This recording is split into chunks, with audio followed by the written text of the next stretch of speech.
We are gathered online from various places, but I am situated on Treaty 1 territory, the ancestral land of the Anishinaabe, Oji Cree, Dene, and Dakota nations, and the heartland of the Métis Nation. I ask you to take a moment to reflect on the land where you live and its Indigenous peoples. Today, our presenters will talk about contemporary art in Ukraine and touch on themes of Russian occupation in Ukraine and its ancestral lands. I want to thank everyone who has joined us here today for the discussion and who is ready to engage in these topics. Yakuyu. I'm happy to welcome our moderators, the curators of the exhibition At the Frontline, Ukrainian Art 2013-2019. Dr. Svitlana Biedarieva is a curator, artist, and art researcher. She holds a PhD in the history of art from the Cotard Institute of Art in the University of London with a specialization in Eastern European and Latin American modern and contemporary art. In 2015, she organized an international symposium, Ukrainian Art Now, Spaces of Identity, at the Cotard Institute of Art, an event that involved prominent Ukrainian artists and curators. As an artist in 2017, she presented 2 solo shows in Mexico, The Morphology of War at the Museo Taller Estrada Cortez in Puebla and the National Center of Arts in Mexico City. She currently works on the edited book Contemporary Art in Ukraine and the Baltic Countries, Political and Social Perspectives, which will be published by Idiom Press. Hanna Deikun is a researcher and lecturer in political and intellectual history in the 20th century. She completed her studies at the Free University of Berlin in Germany and the Center for Research and Teaching in Economics in Mexico City. She is the winner of the 2019 Girano Estrada Award from the Ministry of Foreign Affairs of Mexico for the best master's thesis that focused on the diplomatic relations between Mexico and the Socialist Bloc. She has given lectures and presented conference papers at such Mexican universities as the National School of Anthropology and History, the Ibero-American University, and the National Autonomous University of Mexico.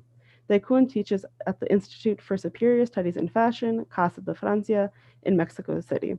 And with that, I'd like to pass on the event chair curators. Thank you. Yakuyu. Thank you.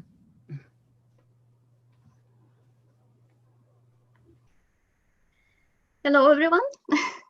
Nice to see you today. And we would like to start with these presentations and the panel discussion for the exhibition At the Frontline, Ukrainian Art 2013-2019. First of all, I would like to speak a little bit about the project. This project started last year in Mexico City, where we presented the exhibition of 13 Ukrainian artists and screenings of 12 Ukrainian documentaries and several conferences along 3 venues in Mexico City: the National Museum of Cultures, the National Cineteca, and the Museum of Memory and Tolerance. Further, this project, and we were very happy for this, was invited to Canada, and we presented the exhibition At the Frontline at Oseredok, Ukrainian Cultural and Educational Center. The exhibition speaks about how Ukrainian artists see the current turbulent situation in Ukraine that continued since 2013. How did Ukrainian artists reflect on the topics of protests of Maidan, of Russian war in Ukraine, and different political challenges that this situation produced, such as they reflect on the topics of cultural memory, gender, and political and personal space in contemporary Ukraine. So this exhibition was for the last 5 months at Oseredok, and currently we have presented a catalog of the exhibition based mostly on the material from Mexican part.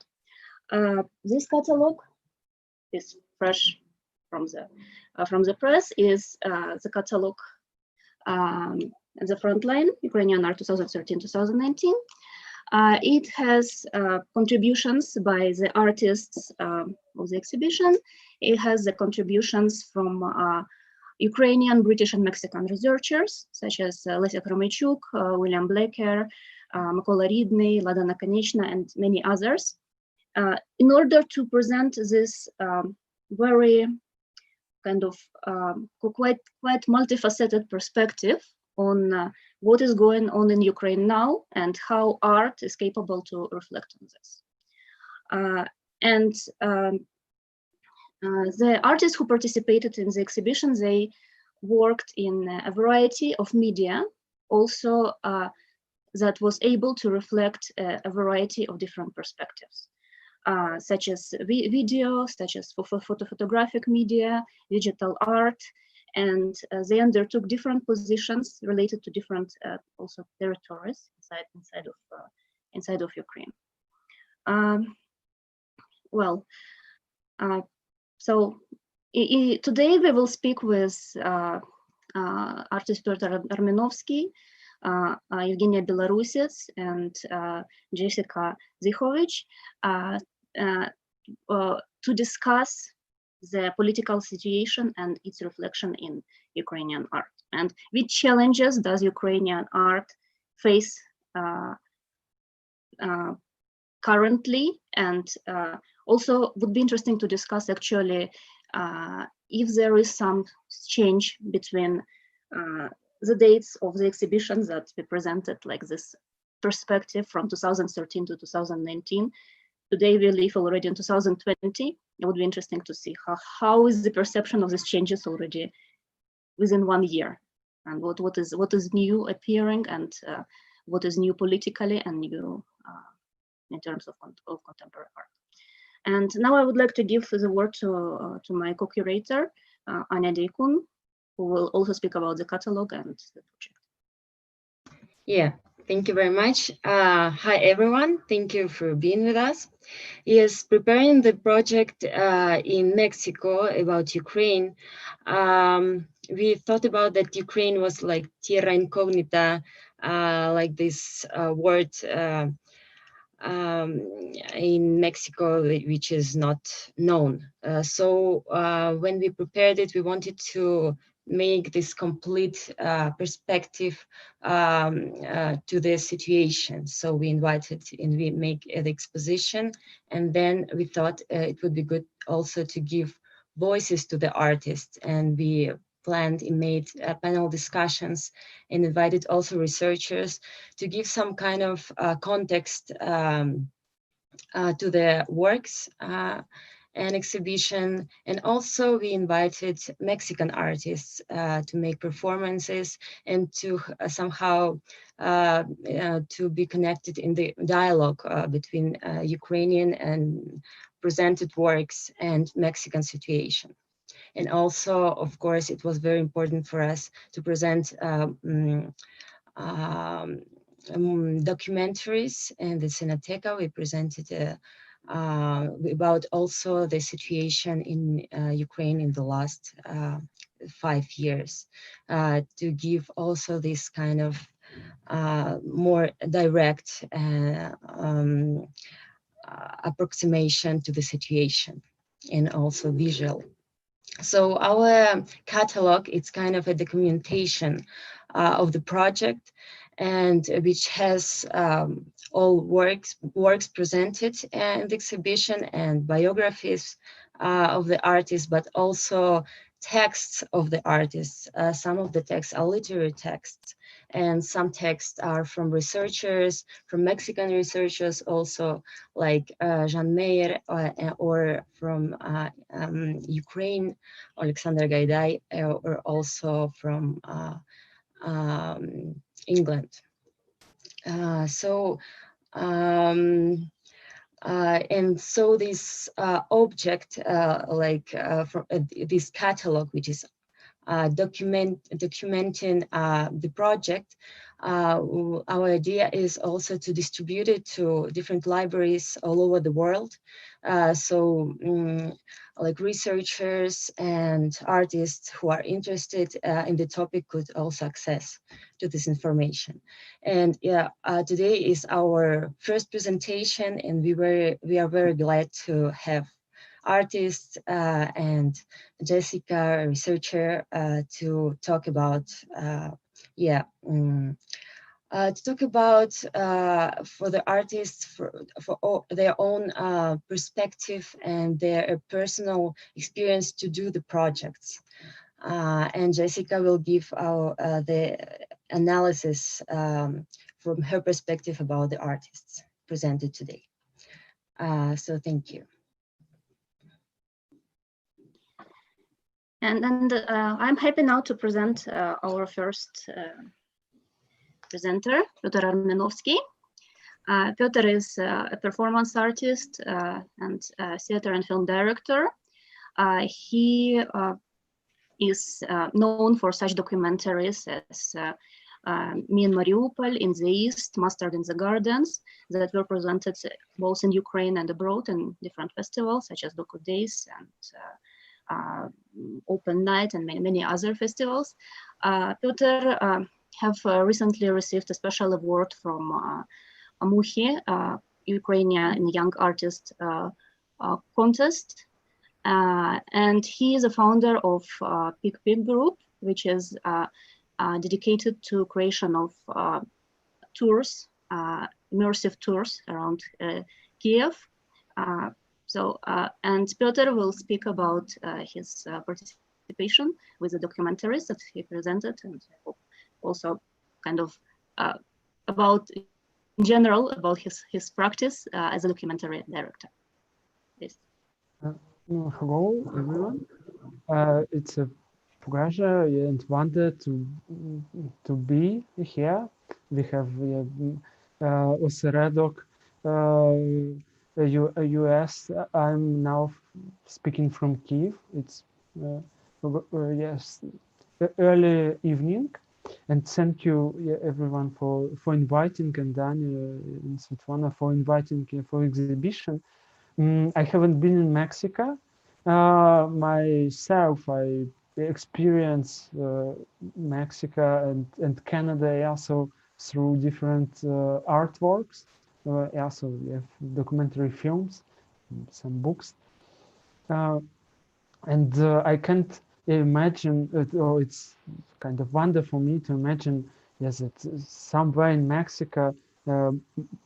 The stories that I filmed in Mariupol, in Kramatorsk, they were shown, and people maybe have some insights or some questions. It's interesting to have this feedback. And maybe let me tell a little bit about myself, and then to how I did these works. I'm originally from Donetsk. I was born there. Study in university in Donetsk. There is no art university, only a small kind of college, but with crowns. So yeah, and I'm from the family of the engineers,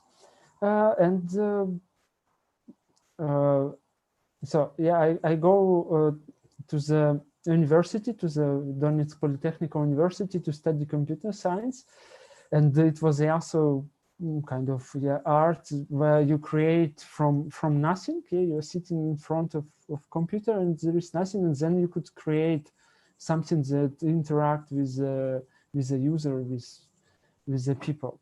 But then I find out about underground theater. In Donetsk, it was on suburb, independent, kind of not really secret, but when friend told me let's go there, I said, oh, theater, it's some very boring thing, maybe let's play some computer games. But we went to the theater, and this is there's a moment of changing the perspective, and when the world become wider. Yes, it's art at all, and theater. You could try to find some answers. You could ask questions to yourself and to the others through some, through your body, voice, and yes. Then since that moment, I move in this few directions as computer science and art. And last couple of years, I try to combine it, working with VR, and you mentioned the immersive tours.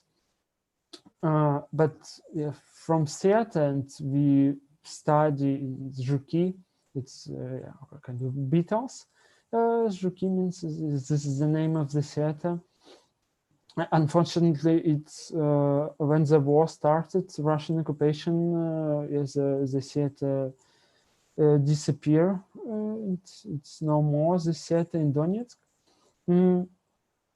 So then I also find out about performance art, and start to question, to practice, to research world around me and myself through the performance. And also I want to say about my first documentary that it was 8 years ago. I was active socially. I participate being a first year student in Orange Revolution, and was fascinated by this, and then start to participate as a election commission worker. And this is something, I don't know how it's in Mexico or in Canada, but in Ukraine, you come to the polling station, you put this paper and you leave, and then you wait for the results. But behind this picture, there are a lot of emotion from people who organize the election. It's very emotional, and there are a lot of adrenaline also. And I made my first film, Meat Factory, because the polling station was on Meat Factory in Donetsk at that time. I try to share my experience, to share this hidden story that is not visible to people around me. And when so I tried, but theater and performance art, when you could feel and you could see the people around you, it was my main practices till the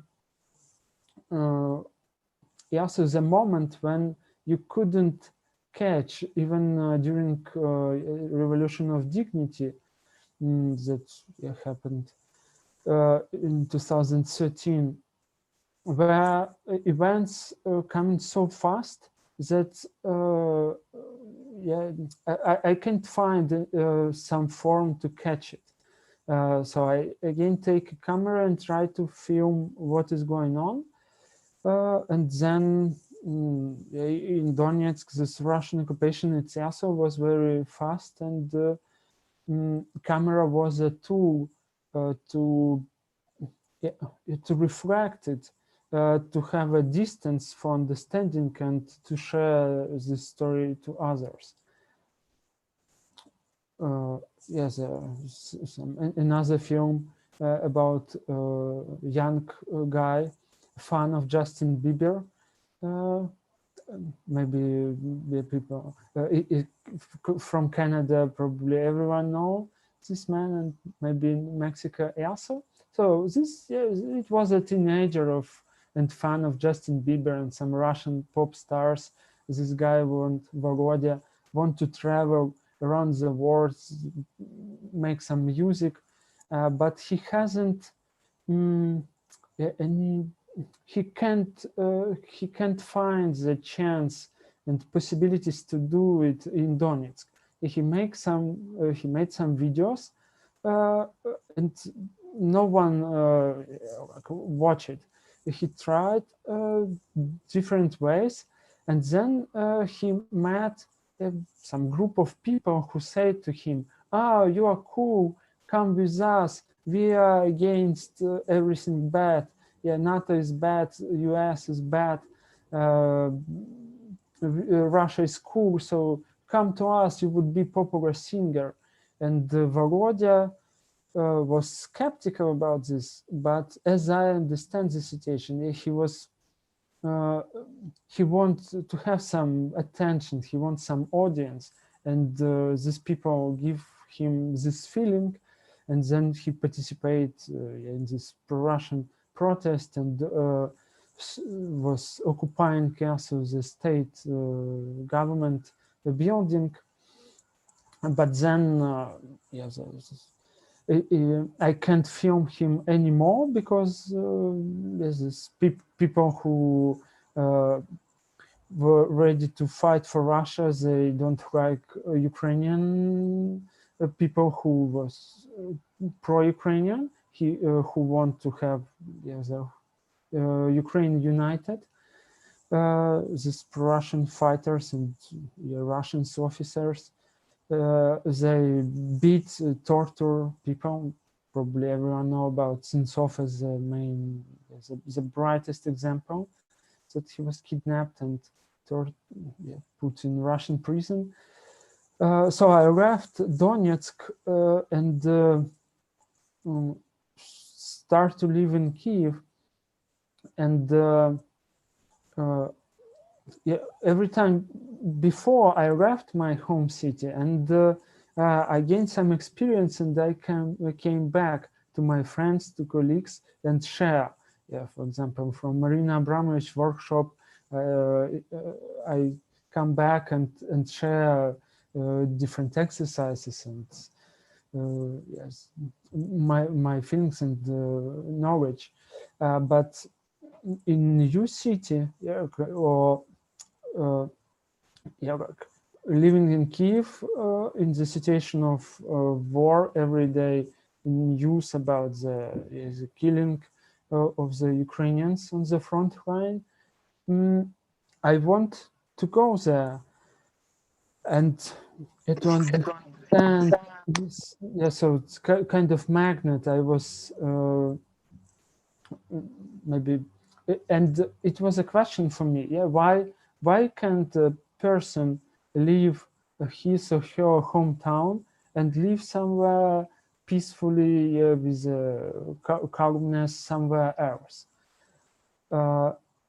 And asking myself this question, these two films that participate, 3 films on the east, so Donetsk is industrial city. In the city center, it's a big metallurgical plant that was founded by a British guy, John Hughes, like 150 years ago.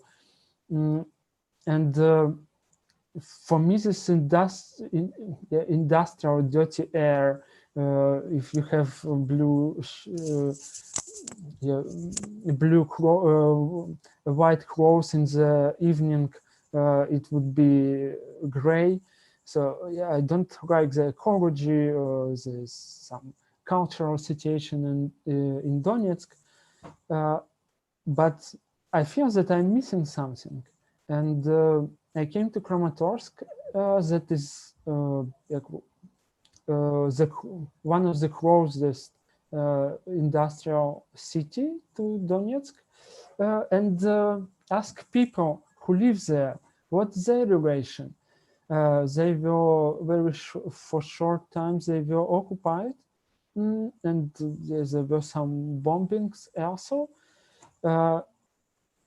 and yes, these questions and answers of the people and the observing of the situation appears to became a film on the east, and maybe for those who are doing documentary films, him or herself, it would be maybe inspiring or interesting to know that my initial idea for this film was different, because at that hard times in Kramatorsk, young people, they created as a space, Vilna Hata, free hut, where young people, they could come there and have some interesting lectures about culture. They could play some games, know each other, meet interesting people from other cities and from Kramatorsk itself. because at the time some poets and artists still visiting Kramatorsk and other cities on the east. And it was very unusual. Yes, this type of place in industrial city. Not this official house of culture where you have old people who are teaching some classical drawing or music. And I want to film them, this new space, Vilna Chata, and make story, but film this is about conflict. And yeah, so and they are so cool that yeah, I can't make film about them. Maybe in the future, yeah, but they would be became as this old people who are teach young people something. Then it would be interesting to show how as this organizers were young themselves and they're funny and a little bit crazy to doing this. And then you understand that it's much more conflict in this question that I have about why do you love your city? What's important there?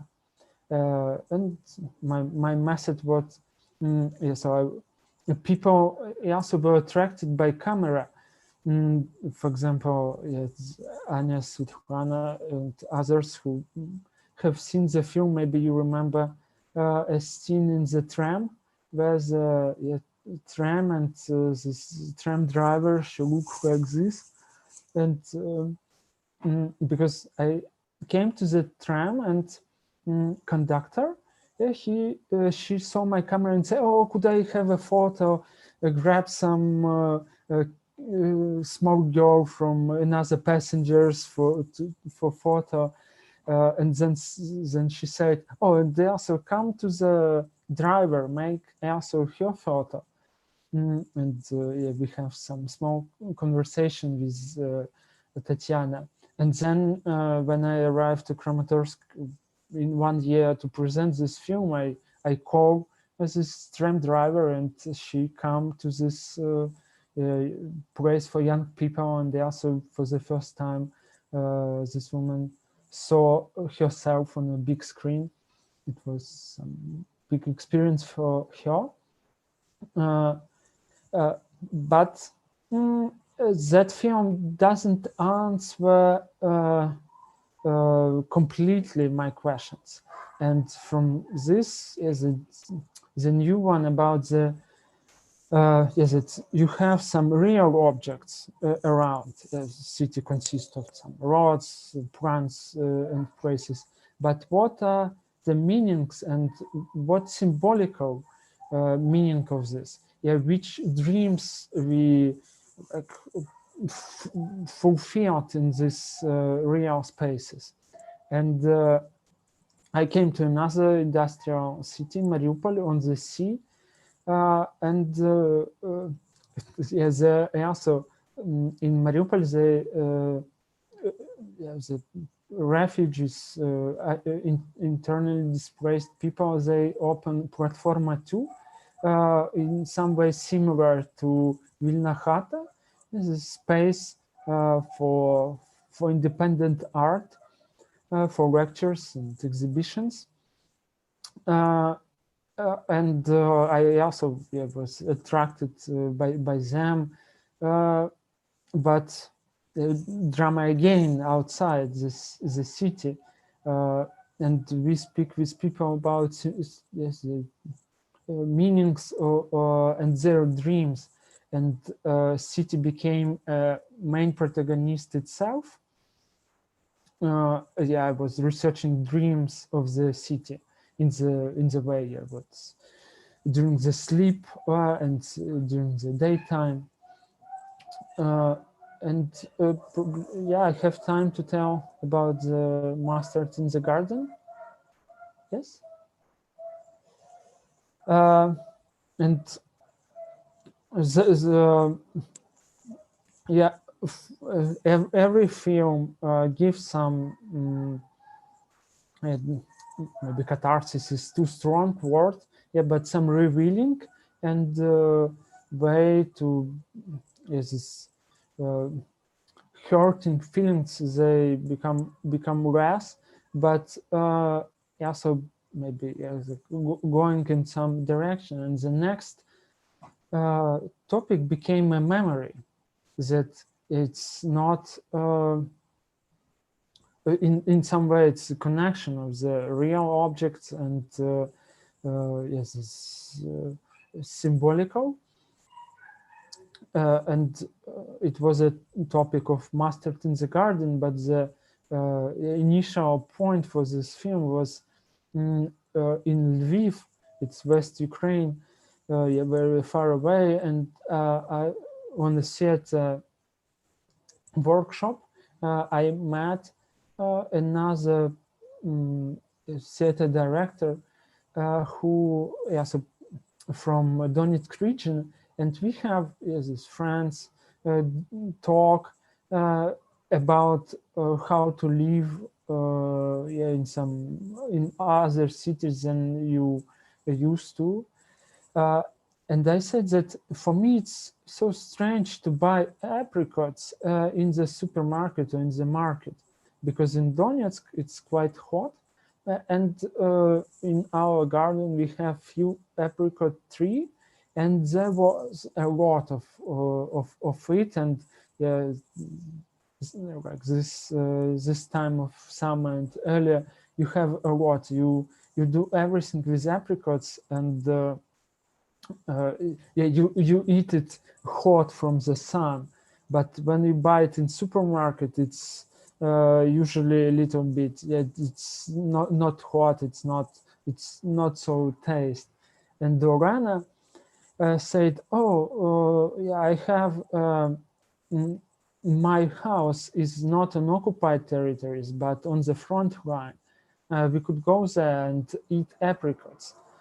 Yeah, I said, "Oh, it's great. Yeah, but it was somewhere in the spring or in the winter, and we have this the idea to go to the front line and again, yeah, have this experience and feeling of the hot, real apricots from the childhood, yeah, like real apricots."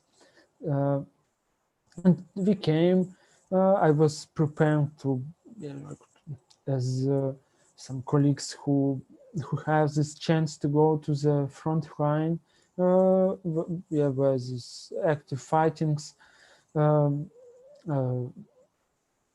With their advice, I was prepared to live somewhere in the earth, yeah, without anything. But in that village, it was yeah, much.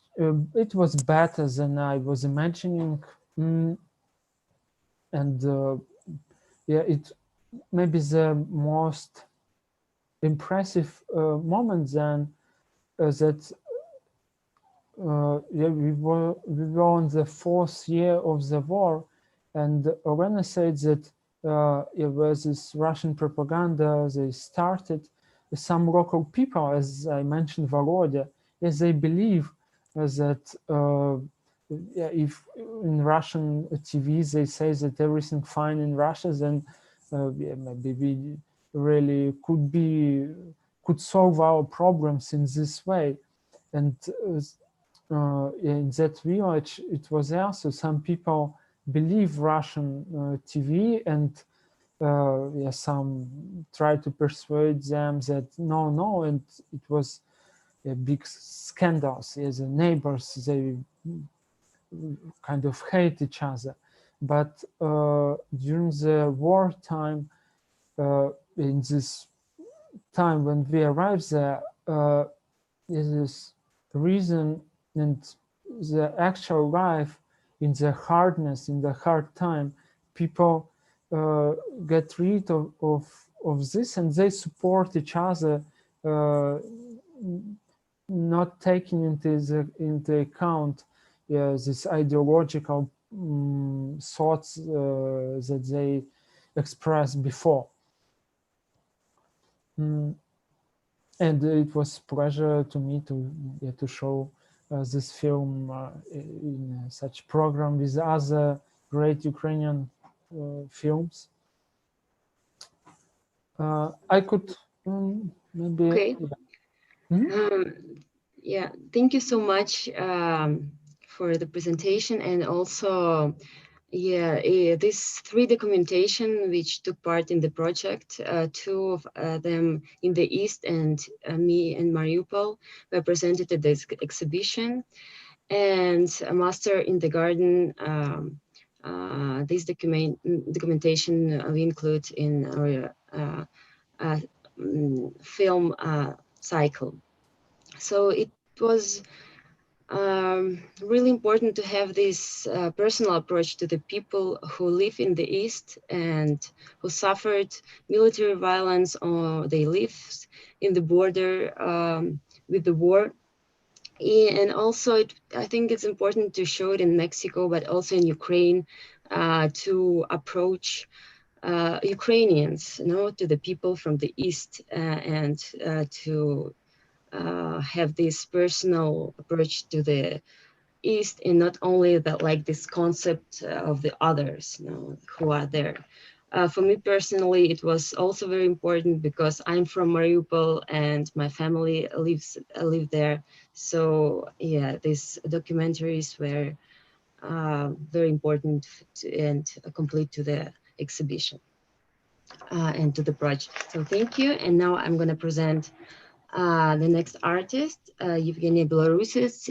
She's a photographer and writer, and her works exist on the intersection of art and literature, journalism, and social activism.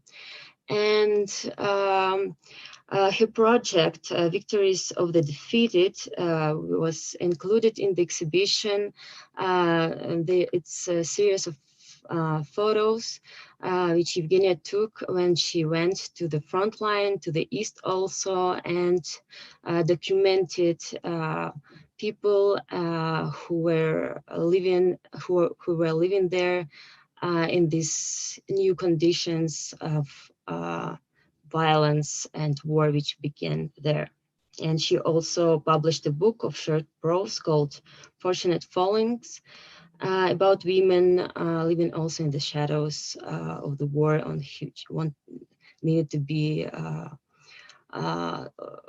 left their homes.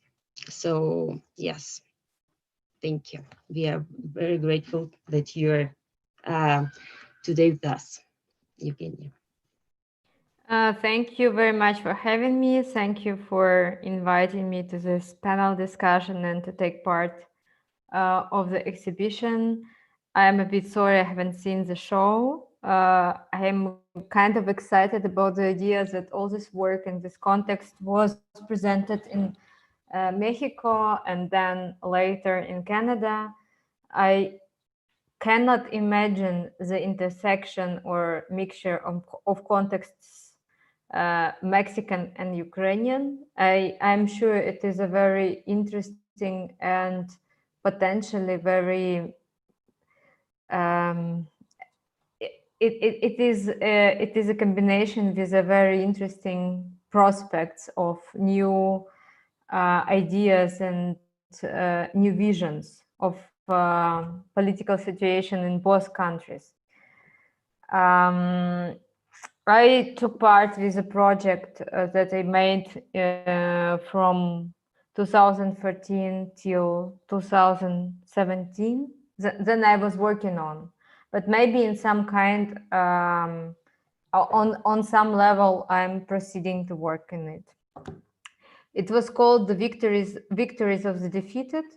The name of the project is connected to the Walter Benjamin interpretation of the writing of history. And the main question of the project was, if we are experiencing the history now, who is speaking, who is collecting the evidences of this history and who is actually speaking in the name of the history, how history will be written and which story will remain as a main story of what is happening with the country or what is happening with all of us. Maybe my project started when I was in Berlin. I was living partly in Kiev, partly in Berlin. And then after Maidan revolution, the war, first signs of war appeared in Ukrainian Donbas.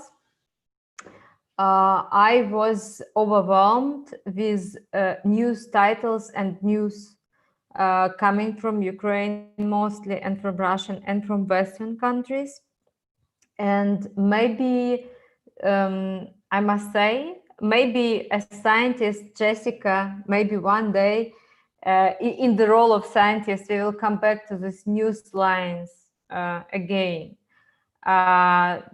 because it is very strange, to remember now that these news were actually clearly representing only one view, only one point of view, or even the most problem for me were, of course, Ukrainian news, because I was constantly associating myself mostly with Ukrainian context, and this news were very much they were very, it was constantly repeating that there is a problem in Donbas, that people in Donbas are taking part in a new referendum organized by Russia, that people in Donbas might be betraying new Ukrainian democratic politics of some kind, and Russia is organizing military intervention. These two messages from Ukrainian news were very much represented, and I think they were in a conflict with each other, because one possibility of the view is to understand that it was an intervention of the foreign country, military intervention. This might be some support from the inside, but just the main thing, it was a military intervention of another country.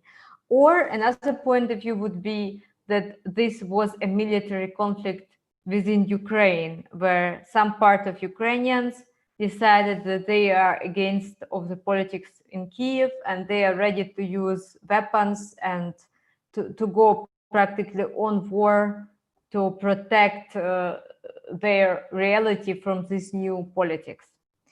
And I think these two ways of seeing the war were very much, pretty much the only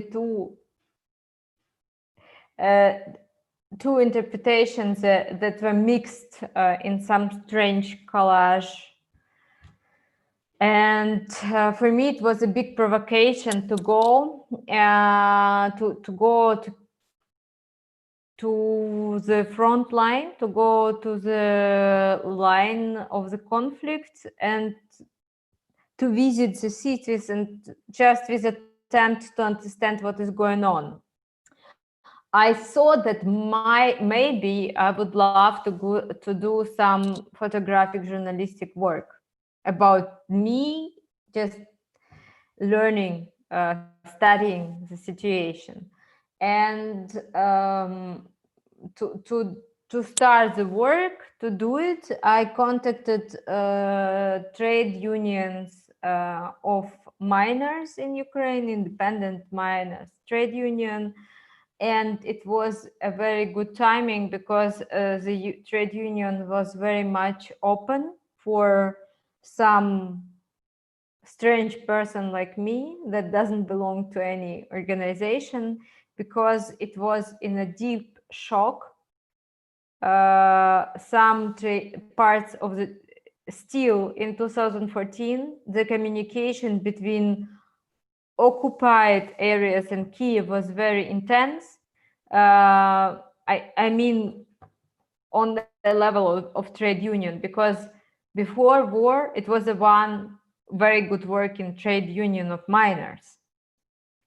And when the war started, suddenly parts of this trade union were practically disabled were suddenly on another territory of another country. And to understand that it is really happening, it needed much more time than 1 month. So in 2014, people were open, communicating a lot, communicating different positions, very different views on the situation inside of trade union. And with the help of trade union, I went to several cities in Donbass, and I was visiting mines, photographing in mines, and speaking with women and men who were working there, trying to open a bit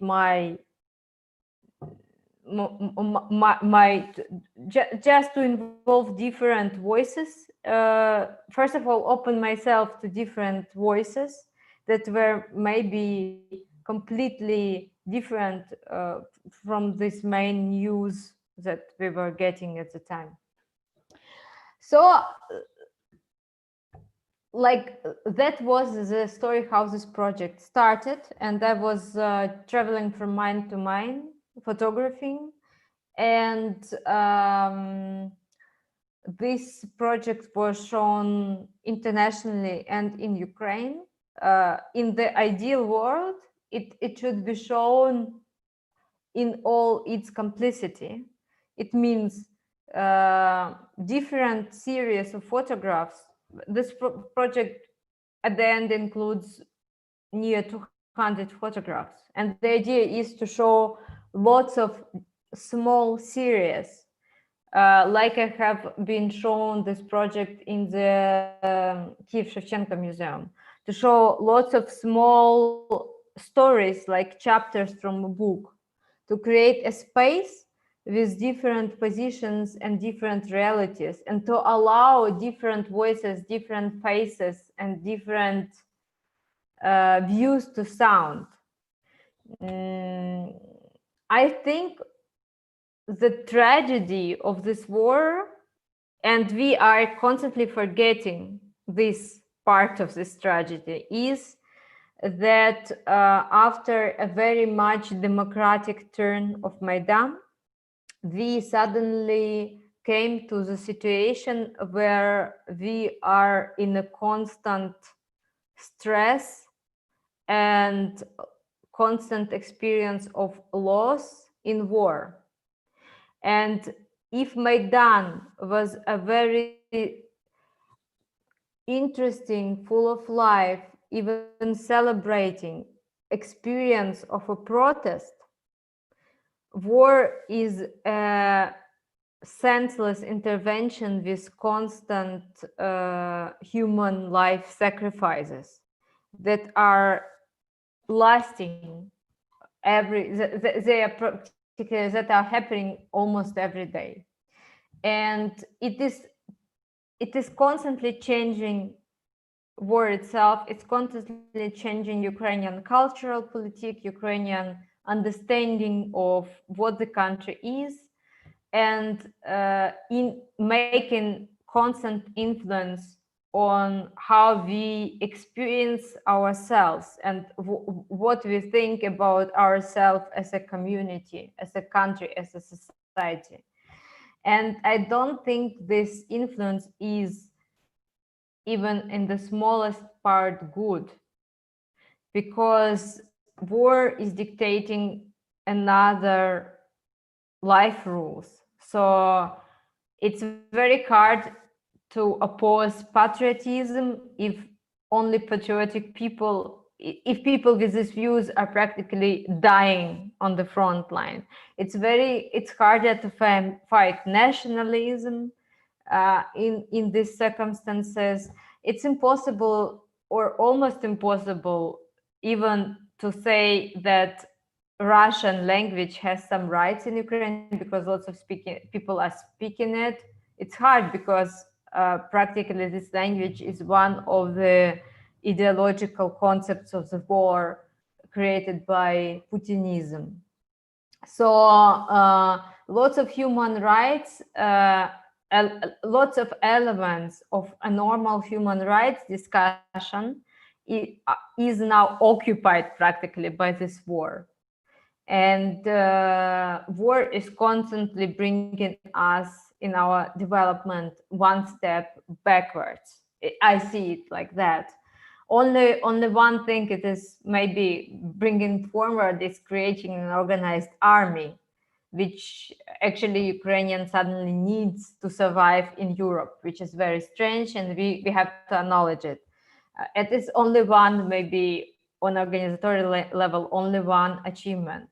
Everything else is now, yeah, lots of aspects of reality have been destroyed or are slowly destroyed. And my focus of my project was people who are working in big industry that was dying since the crash of Soviet Union because of the way the whole privatization, economical privatization in Ukrainian was happening.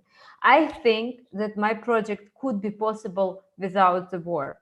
Of course, it would be even much more interesting because I was constantly thinking that if war wasn't happening, I would have I would maybe came to the idea to work on this project anyways, because industry that is changing and Soviet industry that is still existing and is being destroyed with all the worker culture is a very big and important part of Ukrainian life that is constantly and was in the history of New Ukraine being ignored.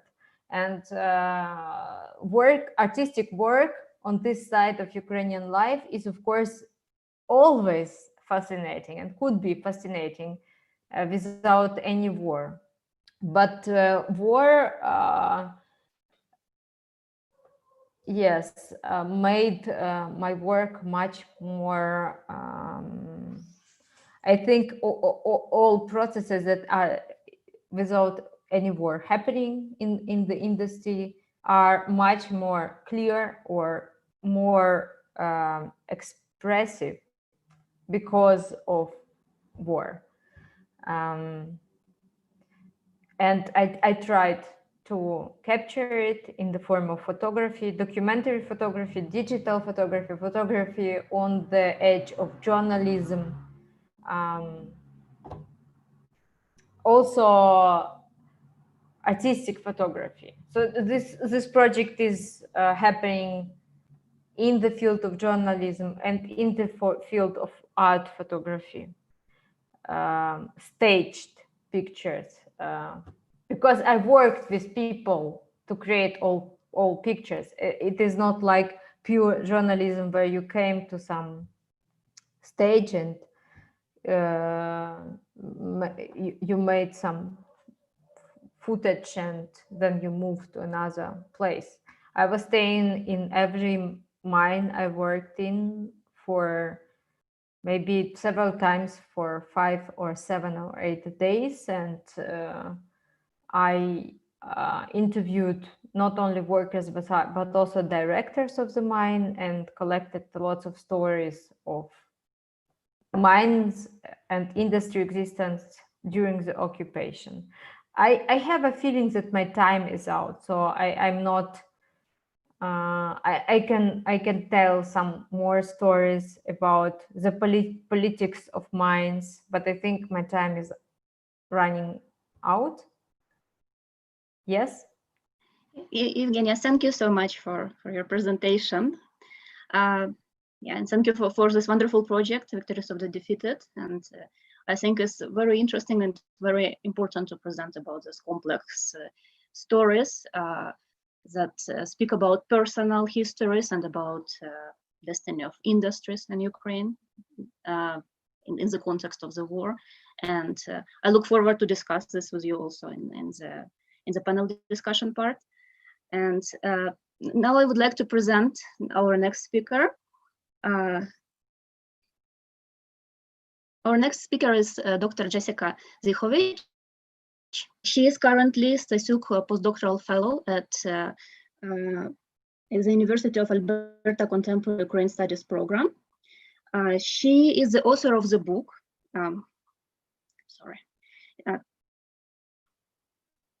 Have here some technical difficulties. So I'm glad to present Dr.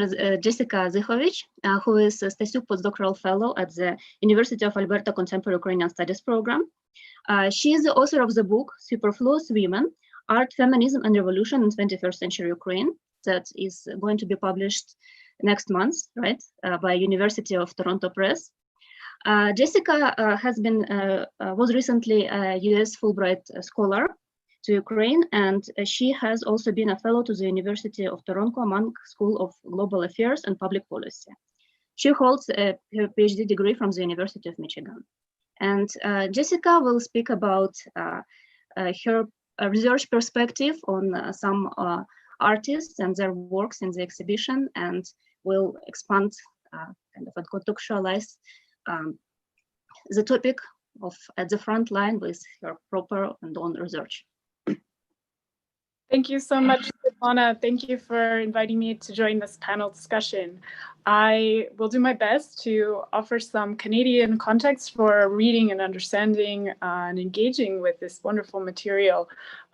Before I do, I wanted to mention that at the Alberta Council for the Ukrainian Arts, ACWA, my student, Kalina Solonchinsky, and myself will be co-lecturing a series of 4 or 5 lectures this fall on the theme of contemporary Ukrainian art, specifically around gender themes within the arts. So any of our audience members who are interested in engaging with that, please keep up to date with the Alberta Council for Ukrainian Arts. So my engagement with Ukraine is interesting because I'm kind of an insider but outsider to a lot of the context that we're seeing in this exhibit. I started out becoming really interested in Ukraine through volunteering for 2 years living on the Polish-Ukrainian border as a teacher from 2005 to 2007 in a grade school.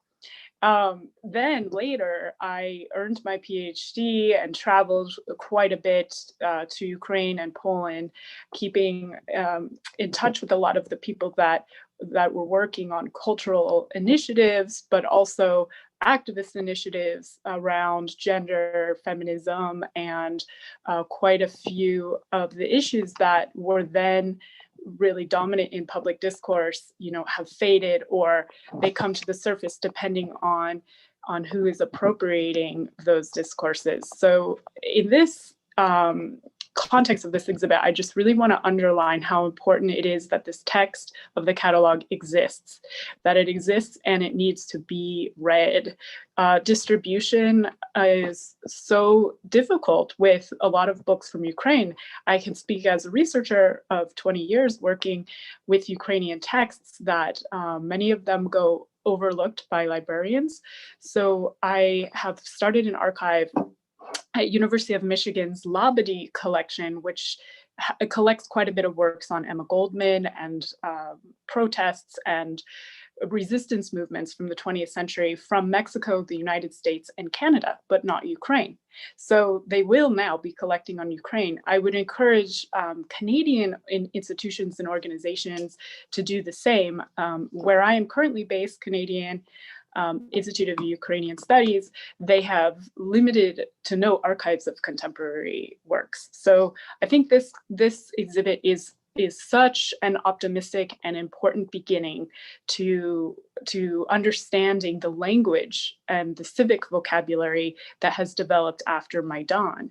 One important point I can trace through all of these texts is that we're really getting away from the idea of waves or generations. Ukraine has always been very important in Canada, and there are a lot of Canadian Ukrainians of multiple generations living in Canada today. And all of their experiences are unique, and we can group them into waves as to when they arrived in Canada, or we can think in more nuanced ways about what borders really are and where the front lines lie. Is it class? Is it race? Is it gender? What draws together those waves of experience of arriving in Canada and looking back or forward at what is happening in the modern day or contemporary territory of Ukraine. Mykola Rytny, in his text in this catalog, uses the word foresight. So he's challenging us by looking at key events throughout the last 10 to 20 years, really to think about how history is a made thing. It is a chronology that does violence to those living through events of turmoil in which we're supposed to imagine progress as a vector that is given to us by those whom decide what progress is. Lada Nakonechna, in her text, writing about Maidan, takes a similar approach where she says, standing on Maidan, she felt that you could not join it, you could not detach from it. The role of an artist becomes one of an observer, but it also becomes one that sometimes is involuntary. Where are the frames? In this whole project of researching art in Ukraine, I am a researcher who is also researching myself in my own role. And I think what Mykola Rytny is saying, where I will quote him, despite their differences on the level of intellectual and visual content in the exhibits that existed in 2014-15 in Western Europe around Maidan, including some of his works, he's criticizing those exhibits and saying that the Western context did not problematize itself enough. Where Western Europe backs up its own business interests in the former Soviet Union with populist statements about solidarity and democracy, we lose the originality or the nuance and complexity of those voices that are in Ukraine today, that maybe there are some lessons that we can learn about decolonization and decolonizing our own context in the West, where the borders between the United States, Mexico, and Canada themselves are the product of violent colonialization and destruction of peoples in an ongoing war against persons of color, against people from lower income, working class backgrounds. There's so much to unpack here that we read ourselves into the text, but we have to always understand that what Svitlana Biedarieva and the curators here are reminding us in the introduction to the catalog, we have to remember this is a mirror. This is not an end point, a goal, that we benefit the most in these works in seeing where we can create a common language that can be understood. Many of the artists here, they're functioning as critics in Ukraine of their own works, writing in Ukrainian, oftentimes translated into English and German and other languages. That is a strength of the contemporary art scene in Ukraine. I say scene for lack of a better term. Here we are again, we need to stretch our vocabulary to come up with more encompassing terms. But it's also a call to build out from their words more texts and more generations younger generations who are engaging with these works in the classroom. I've had the privilege of teaching from 2017 to 2018 at Kiev-Mohyla University in Kiev, teaching visual sociology, in which I challenged my students to write an ethnography of some community of their own definition. So they had to choose what that meant to them, a community. And I got a range of projects, which were wonderful. But I also invited some of the artists, including Mykola Ridnit, who participated in this exhibit on the front line, to join me in the classroom in co-teaching visual ethnography and sociology with my students. As part of that experience, Mykola screened his film Gray Horses, which was featured as part of this exhibit on the front line.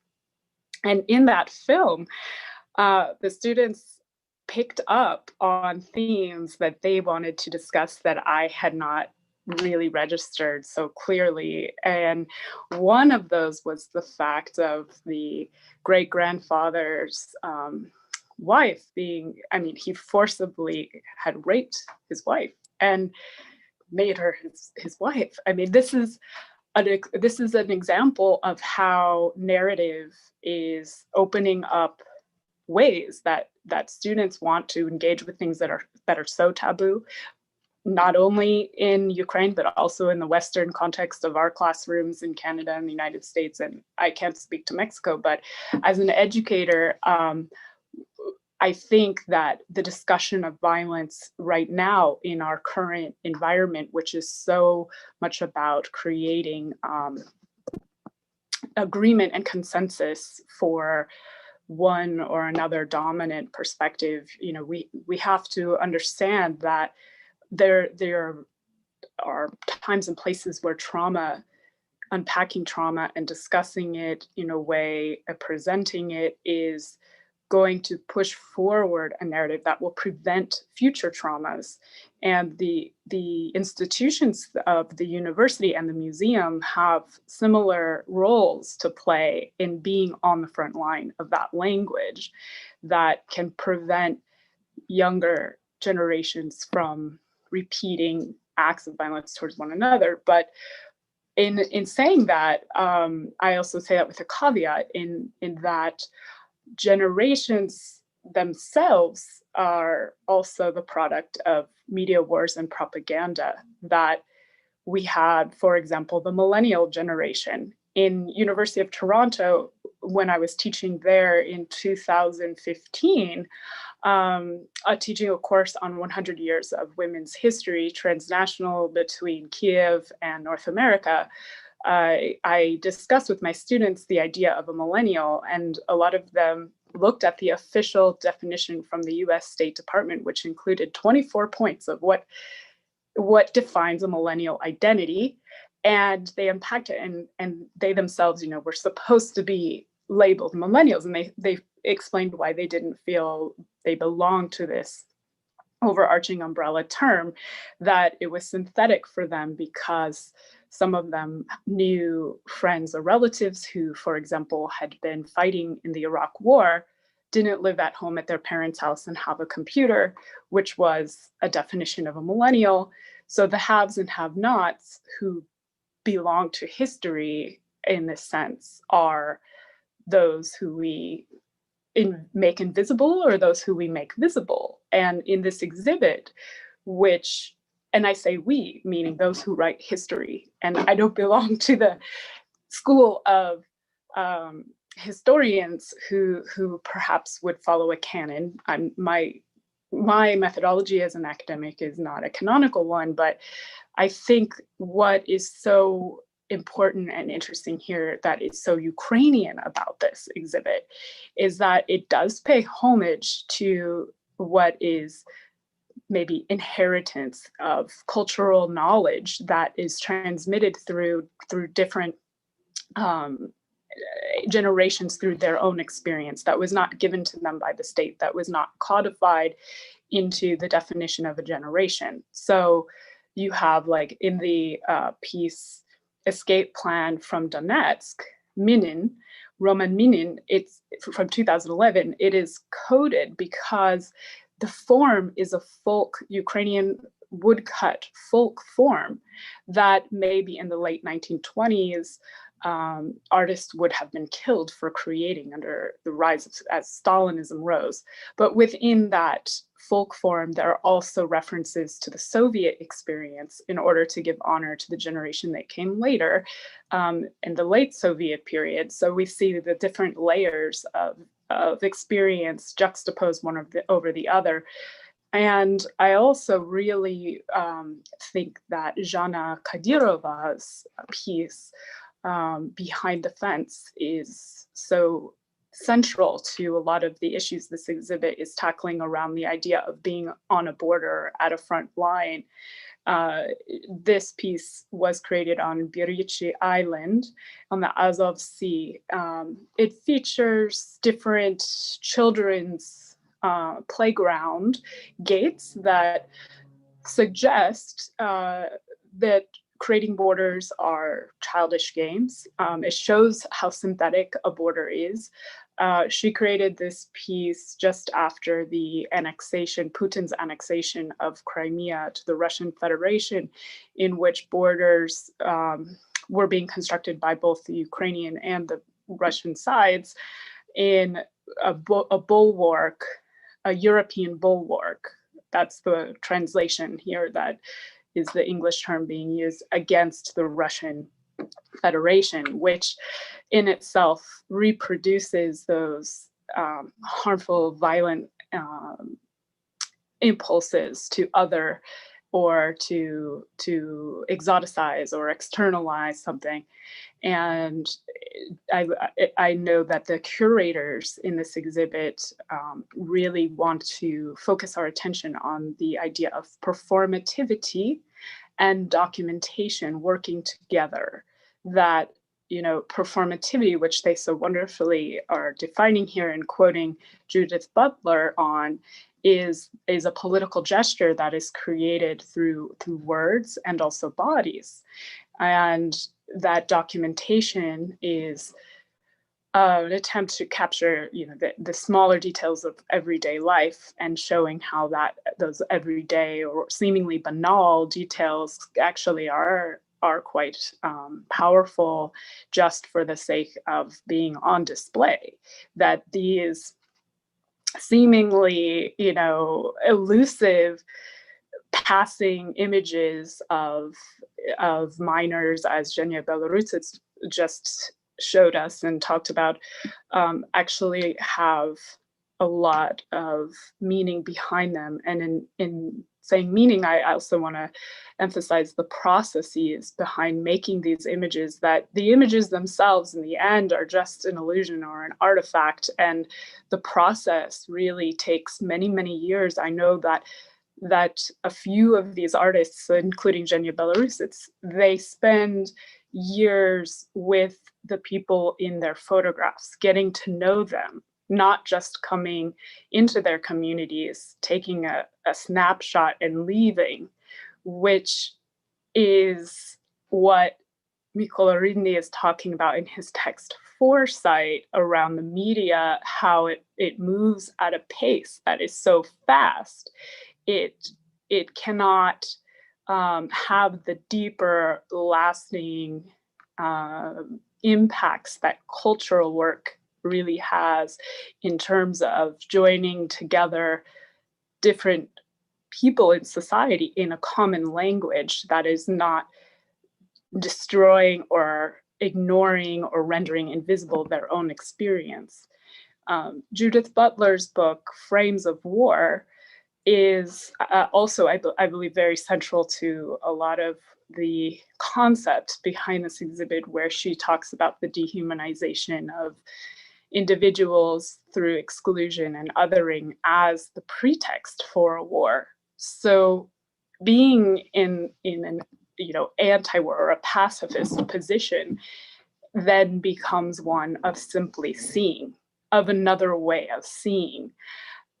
Susan Sontag's wonderful interview with John Berger from 1973, which is called How to Tell a Story, deals with the same idea, in which she says, who gets to be in the story is the beginning. The question, and answering that question, is the very beginning and maybe the end of the story itself.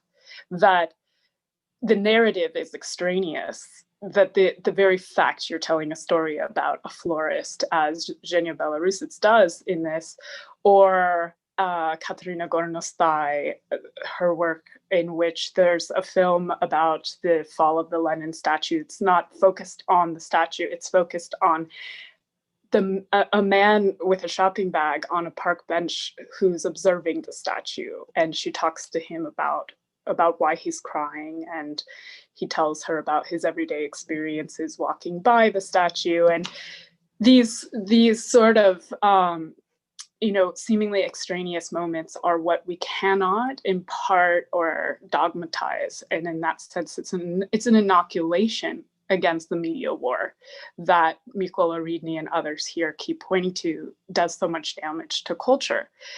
This is all over the world right now. It's not only in Ukraine, and I think that Maidan and the war in Ukraine being at the front line in this title is really emphasizing the global condition that we are living through, in which, the very fact that these artworks now, they're still hanging in the museum, as far as I know, in Oseredak, which was not planned, that they are really on the front line of the pandemic's impact on a museum space. And we are having this conversation over Zoom in the context of many other conversations that have moved into a digital format. So what does that mean for us? We are an extension right now of the exhibit, and we are, inventing our language as we go. And I also wanted to emphasize that this can be kind of a portal to move through, in which we learn more and we grow, and we can look at certain ways of moving in that portal that might actually benefit or enrich each of our national contexts by showing us what's synthetic about those contexts in the first place. For example, the government definition today of a border, it's included in that definition in many governments. I know this is a fact in Canada and also in the United States. I can't speak to Mexico, but I assume it's the same, is a computer. A computer is the definition of a border. And it's why the connection between biopolitics and the pandemic and data, and especially biodata, becomes so significant in reading this exhibit as an artifact that we need and to take with us and keep open, an open artifact, one that we are adding to in our conversations and our research with our students, with museum goers and patrons, and art and our work becomes something that we inhabit, not one that we take a snapshot of and move on, or that we can put into a museum and then take away when we think the exhibit's over, but actually the exhibit is still going on.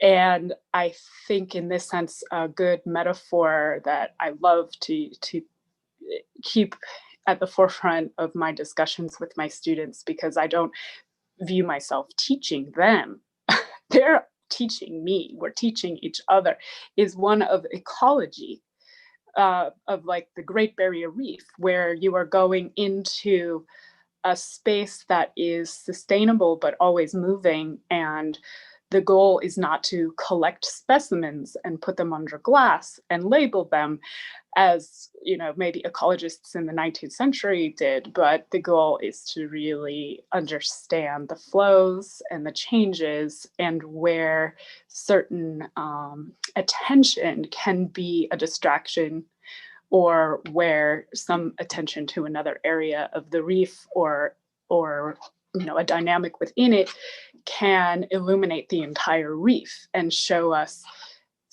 things in a new way. And so in Canada, at Oseredak and the museums, the Ukrainian museums that were so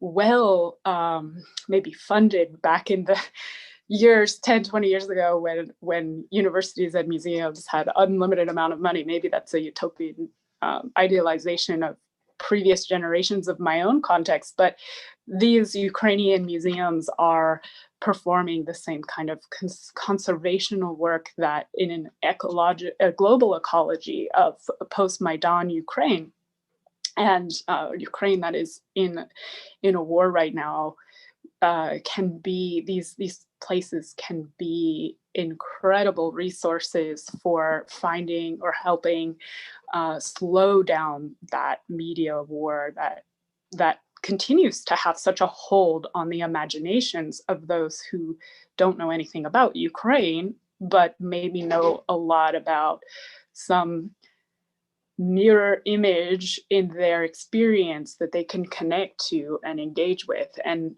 I would love to continue conversations with Oseredok and Alberta organizations where I'm currently based in order to support these artists and their communities and their students, because I think there's just the beginning right now that we can nurture and keep moving forward with. My book that I'm really excited is finally going to be published after so many years is very much focused around the years prior to 2013 to 2019, which this exhibit covers. These are the years kind of after what my book looks at, but I do reference the years of this exhibit. And I know that the curators were focusing in their introduction in the catalog about how after 2013, after Maidan and the war starting in 2014, art changed a lot in Ukraine. Culture making became politicized and even more self-aware.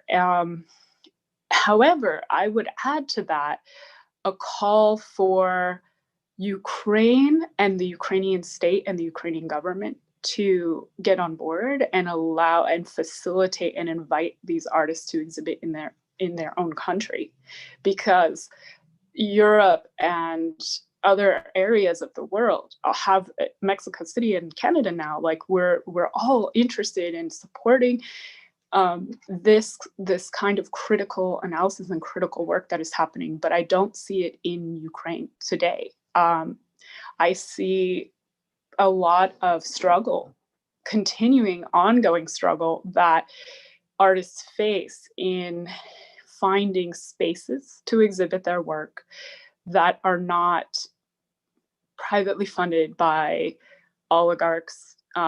Hito Stero, who is not a Ukrainian artist or critic, she works a lot in Germany.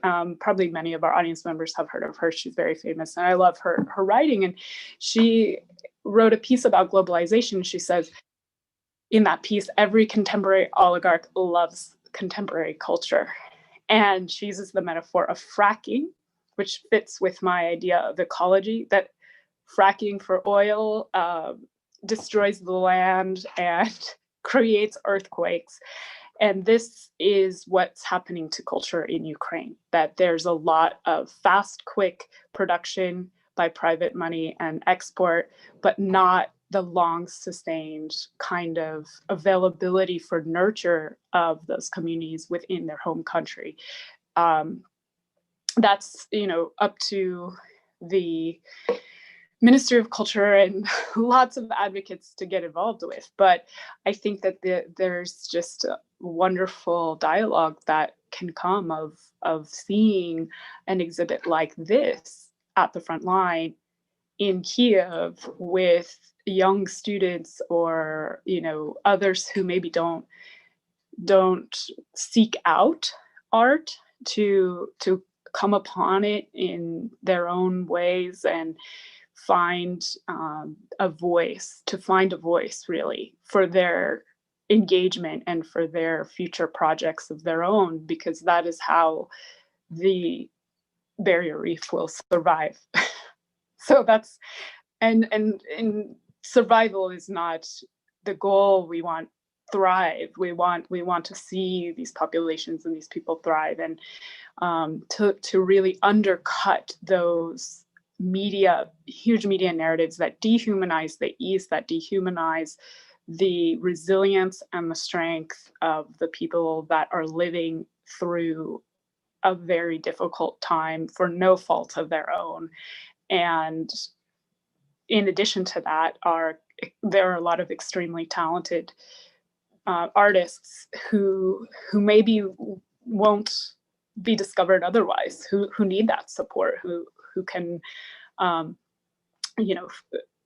hone their technique and really be able to tell better stories, not necessarily about better or worse people, not to place a category or categorical judgment here, but just to say that to tell a story well is very powerful, and how that is told through visual works, through text, is oftentimes the decision. It can be in the hands of the few to decide, who is able to train and to, cross-pollinate their technique by simply having enough money to get on a plane and go see an exhibit live. Canadian Ukrainians have for so many years supported that exact idea that I'm describing through support for dissidents in the Soviet Union, cultural dissidents, people who were attacked and killed for their works. I think there are so many families in Canada, Ukrainian families, who have their memories of being in a culture war in Ukraine and outside of it in Canada also, because Canada and the US and Mexico, we know, are not utopian, and that those memories, those resources that can be brought here, I think will help in informing our political leaders at some point. I don't think that's the role of the artist or the critic to be a politician, but I do know that states have invested interests in their cultural diplomacy. Ukraine right now is creating its first cultural diplomacy platform. The Ministry of Culture just put out its first call for visual art exhibits. So there is a future that is being funded between North America and Ukraine and Europe and Ukraine, but how can that grow, and will it also grow to Asia and different parts of the world is all an experiment that I'm excited to observe and hopefully participate in, and that's optimism. Thanks. Yeah, thank you very much. Thank you for presenting catalog, actually, Jessica, and thank you for your bright analysis about the situation also. And also for the artists, it was very interesting to see and to hear about the creative process of the projects which were presented in the exhibition, and how the reality changing the idea of the project and to directing to the result of the project also. So now we are gonna open the panel discussion. We're gonna see if we're gonna have a question from our YouTube channel or in Facebook. And I would have a question. Maybe I'm gonna wait a little bit. I wanna have a question to Yevgenia Belorusets. So about her project, because we are in the project, the photos are in the photos, women are presented, workers in the miners, and you have this very intimate approach to them. So it would be interesting if you could talk a little bit about how did you manage to do this approach, to make this very intimate photos, which we presented this part of your project in the exhibition. Thank you. Thanks. Thank you, Jessica, for lots of interesting ideas. It would be great once to speak again about them. And thank you for the question. Question is also interesting because I hadn't a goal to have intimacy with so intimate contact with people I was photographing during this project. I was more open for different situations and looking forward to see what people are going to show me and why they are showing me this or another side of their reality. I was not looking for intimate photography also. I think these photos that you are exhibiting, even though they look intimate, they are not intimate. Because showing of the bodies in this series of photographs is more a political protest than intimate, close exhibition of something connected to your intimate life or life of your body. Pictures are coming from the mine in Lysychansk, near Lysychansk, where I was working in 2015. When I visited this mine, I visited this mine 3 or 4 days after mine got from Kiev the news that it will be closed. Lysychansk was occupied during the first period of Russian-Ukrainian war, and during this occupation, mines were practically saving the city from the war situation, because the main goal during the occupation was in Lysychansk, at least, to destroy mines and to get miners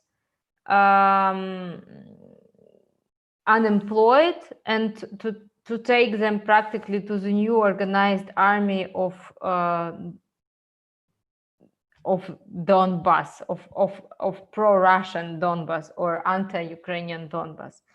And even so, miners were disconnected from all channels of information, from all normal channels of information, and there was a very hard and awful situation in the city where miners were not paid for months. They decided during the occupation, the months of occupation, they decided to close the mines and not to allow the military propaganda to take part there, to happen there. And this loyalty was not seen in Kiev at all. In 2015, there was every miners' protest from the Donbas was interpreted by main Ukrainian media as separatist protest, even so people were just protesting because they were not getting their salaries. And every protest from Ukrainian territory of Donbas were also interpreted as a protest from separatist region, even though it was Ukrainian territory that was deoccupied in the autumn, already in the autumn of 2014. So it was a very, I think it was, how it is in English, it's not easy sometimes to find the words, but it was an awful situation when I was ashamed. And it was a moment when I was ashamed that I am coming from Kiev, because I saw the patriotic pro-Ukrainian power in Kiev as very dangerous and very stupid and very unhuman and blind towards people in these small industrial areas where they are completely dependent on salary, not only them, but also the whole infrastructures of the cities.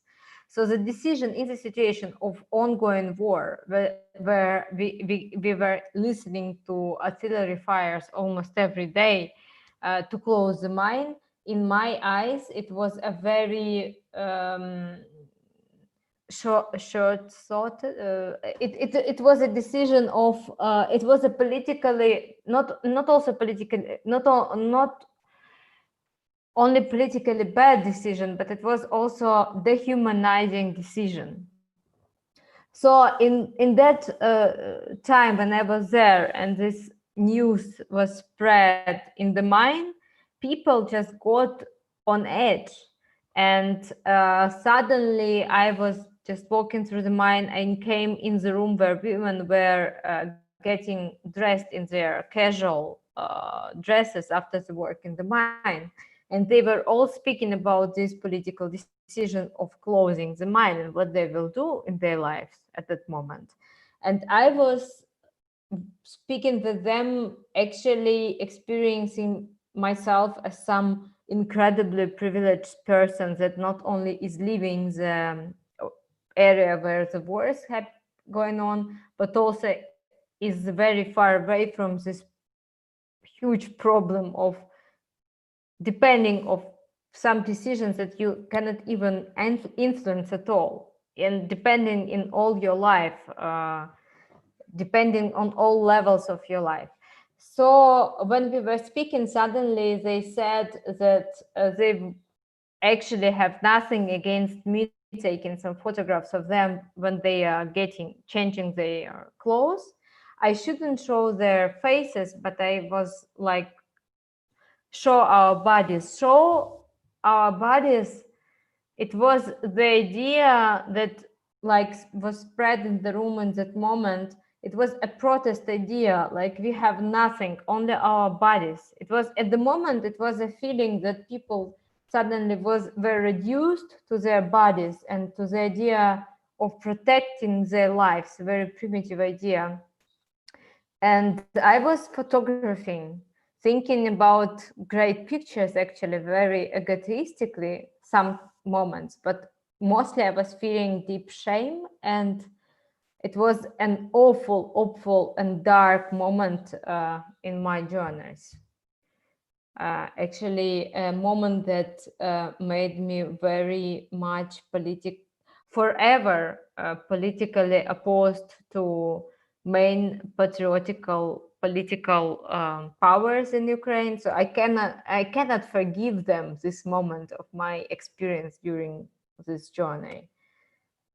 Maybe I will never be able to forgive people who were in the power at that moment, this kind of decisions that were taken at that time. Okay, thank you. Thank you very much. Thank you, Yevgenia. And I have a question that I would like to link to the statement that Jessica did in her presentation, when she said that artists need to become critics in Ukraine. And it's very kind of strong, I think it's a kind of very strong trend in contemporary Ukrainian situations, that artists need to be at the same time critics. And they need to create this body of the text, but also the body of the work. And I was thinking that maybe this criticism is not just textual, but also it takes, for sure, it takes other, it uses other methods, and it takes other media. For example, if you speak about documentary practice in Ukraine is also particularly critical, and it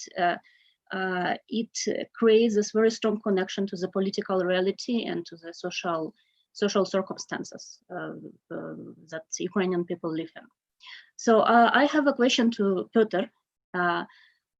What do you think about this perspective, like the critical perspective on documentary practice, and what do you think is the challenges and maybe some kind of possibilities that the current political situation gives for documentary cinema? And how do you see the future of this kind of with the development within the latest 7 years, and kind of as some kind of maybe yeah, like for the nearest future? Thank you for the question. I agree with Jessica in general with the art and in theater and in contemporary art and as documentary. It's almost the same. And it might be also needed to add here distribution issue. Yeah, how to get to the viewers, how viewers could see in, for example, one option to upload it to YouTube and you have it in this big mass of different videos. Yeah, but probably it doesn't work well with such documentaries that are not for entertainment but for reflection, for critical thinking. And now some months ago, before the pandemic, was created platform Tagflix, and maybe you already heard it, that legally show artistic independent and with state support, but Ukrainian films, also short one, and they also try to produce a reflection about it. What is the meaning? But I'm, as the author, maybe not. It's hard to me to do this with my own films. It's for me documentary kind of poetry. Yeah, you like you have it, and for me it's very hard. To find the message, to reflect about it publicly. For myself, I have some continuation, this what it was, and with the time it changes. But it's much easier to talk about some works of others, or to be catched by something new and try to do this. So in some way, this issue is solved via this website, via this so this documentary films, but it's participate in the contemporary art exhibition that happened in Kharkiv, for example, or in Kyiv Arsenal, where these films were shown as in galleries without stops whole day, and audience could see it, and then some programs by organizers to discuss it.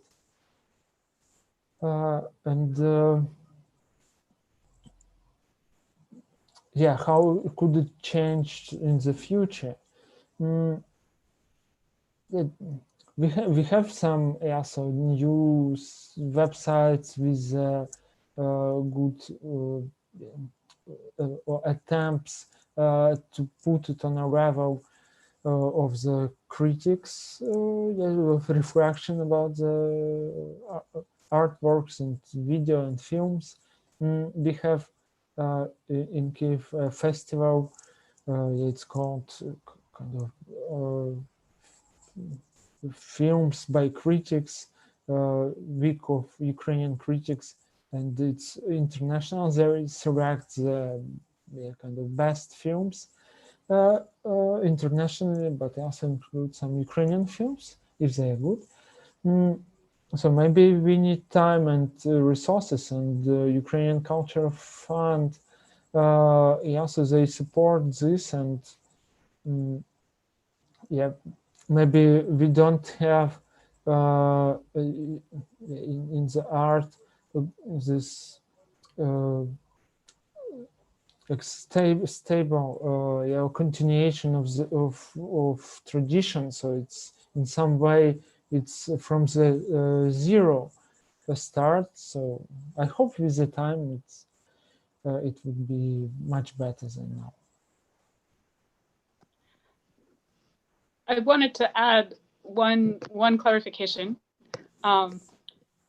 Я не сказати, що артисти в мистецтві треба бути критики, але може бути. They don't, that artists don't have to be critics, but that they can be. In Ukraine, I think there is a special power given to artists in the sense that many times it is in the world of contemporary art where you find the ability to see censorship in Ukraine, where it exists in sometimes extra institutional spaces, but also inside of institutional spaces. There have been some key legal cases in the last 10 to 15 years in Ukraine involving artists that set a precedent for authors and artists and maybe non-cultural acts of speech in the future. So right now in the post-revolutionary moment, a lot of those cases are still open and haven't been closed. I'm thinking of one that is mentioned in the catalog for this exhibit on the front line called Kolivshchina, Judgment Day by Volodymyr Kuznetsov. His painting was destroyed in the Mistetsky Arsenal Museum. And there has been some writing about it. There was an international petition, open letter signed in support with over 200 academics and museum workers around the world. More pressure like that needs to happen, and there needs to be visibility put on these cases. So I think that artists in Ukraine who are taking up the role of the critic in not only in their own work, but in each other's work, are participating in setting this future in which censorship becomes a clearly defined legal category, one that is not arbitrarily applied and abused to harm free speech inside of Ukraine and beyond. So that is also just something I wanted to add there. Thanks. Thank you, Jessica, for this addition. Thank you, Piotr. I have one question, which is kind of more general question to everybody. How do you think because the exhibition focuses on the period from 2013 to 2019, and we can kind of see the perspectives of the artists and how they were changing, starting with the events of Maidan and then with the invasion of Russia, and then continuing on. So there is certain dynamics in the interpretation of different events, and there is some kind of change in signification of many many events and many personalities as they were interpreted by the artists in the exhibition. And now we live in 2020, and the political situation changed again. And already maybe some of the things that were seen in particular way in 2013, 2014, they are not seen as such now. So it's like, it's normal dynamics that always there will be a change in interpretation and change of critical approach to it. So if someone of some of our participants of the panel discussions will want to reflect, how is this particular vision of the situation, like from this multitude of perspectives possible now in 2020, like in political terms? I could say that for me, there is not big such a fact as it's kind of revision of the past events. The new one is added, but the question about Maidan about Russian occupation, it's still looking for the answer. I have an idea to make a film for last year, considering about this idea when the war started. And I asked this question to different people, and it seems that the answer is very personal. Yeah, we have Russian-Ukrainian war, but it started. It depends from a person, from some personal experience. And for me, it was, as you described now, is that we have one band, for example, meeting in Donetsk, 13th of March, where Ukrainian protesters, Minowski, were killed. And it seems that, yes, this is a bifurcation point. Yeah, the world is changing. But the next day, in a few days, it seemed it's all the same. Yes, then fighting for the airport, then so yeah, different steps of the event, and which one is yes, the actual beginning. I can't yet understand. As in some psychology, if you have traveled kind of before and you can't until you do something with it, then you could see the changes. But now for me, there's a block that don't change with the time. Okay. Thank you for this reflection. Yeah. Mm-hmm. So, and we are already running out of time. So we would like to thank to all the participants, to Piotr, to Jessica, and Yevgenia. It was really a pleasure to speak with you today and to discuss all these topics of Ukrainian art and Ukrainian politics. And we would like to thank Oseredok for this invitation, for the exhibition, and for helping us organize this panel discussion. And yeah, so thank you very much. Yeah, thank you very much for the participation. And also we wanted to, we are thankful for International Renaissance Foundation, which helped to publish the catalog, and also Editorial DSCCT for our publisher. Thank you very much. And to the Canadian Institute of Ukrainian Studies for supporting us for the exhibition. Yeah. So thank you very much to everybody, and see you. Thank you. Thank you. Thank you.